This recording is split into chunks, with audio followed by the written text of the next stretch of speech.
Mais qu'est-ce que le FC Barcelone ne peut jamais arrêter de nous surprendre? Car c'est que les gars sont en train de proposer des plusieurs juste incroyables. Alors l'équipe Anthony Gordon est arrivée à Barcelone pour finaliser son transfert à 70 millions d'euros vers le Barcelone d'équipe. Et ben voilà, il ne manquait que ça. C'est déjà bouclé, l'équipe n'a plus rien à dire. Gordon est officiellement maintenant le joueur du FC Barcelone. Ce qui est un peu bizarre dans tout ça, la plupart des supporters du FC Barcelone se posent encore la question à savoir comment le FC Barcelone peut s'aventurer à claquer jusqu'à 80 millions d'euros pour Gordon. Les gars tiennent à souligner que Gordon est un ailier gauche qui ne peut pas aider comme il pense. Mais ce qu'ils sont en train d'oublier, c'est que le gars en termes de pressing, il est présent. C'est seulement les dribbles qui manquent. Mais sinon, pour être présent sur le terrain, il va aider le FC Barcelone matin, midi et soir. Les gars sont encore en train d'insinuer que est-ce que ça va pas déranger Rafinha? Oui, c'est vrai, mais il faudrait savoir que le FC Barcelone ne s'arrête pas à l'équipe. Bref, ensuite des vidéos, vous allez comprendre. Alors l'équipe, l'arrivée de Gordon va essayer de chambouler beaucoup de choses. Vous vous en rendez compte? Manchester United ne négociera pas le prix demandé pour Marcus Rashford avec le FC Barcelone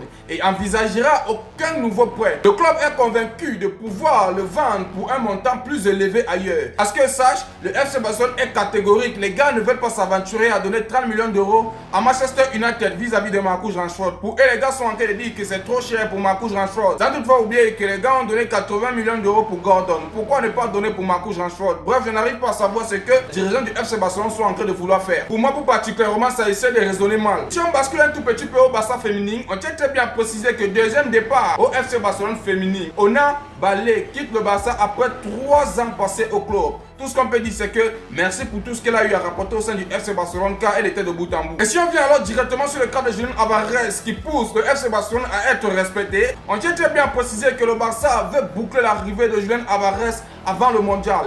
Deco a rencontré l'agent d'Alvarez hier dans un hôtel de Barcelone. À ce que sache, le Barça va faire une offre de 100 millions d'euros pour Julián Álvarez dans les prochains jours. Aucun joueur ne sera inclus dans le deal. Alors l'équipe, où est-ce que le FC Barcelone a pris cet argent? Nous tous, nous sommes choqués. Moi, en tant que supporter du FC Barcelone, je n'arrive pas à comprendre ce qui se passe dans mon club. Mais c'est du waouh, l'équipe. Imaginez ce trio. Non, l'équipe, imaginez ce trio. Vraiment, on va se régaler de malade. Tout ce que moi j'ai à dire, c'est que, les gars, faites vite, car on a besoin de lui au sein du FC Barcelone. Qu'est-ce que vous en pensez, l'équipe? N'hésitez pas de vous abonner. Et n'oubliez vraiment pas de mettre ce que vous en pensez en commentaire. Ciao, ciao.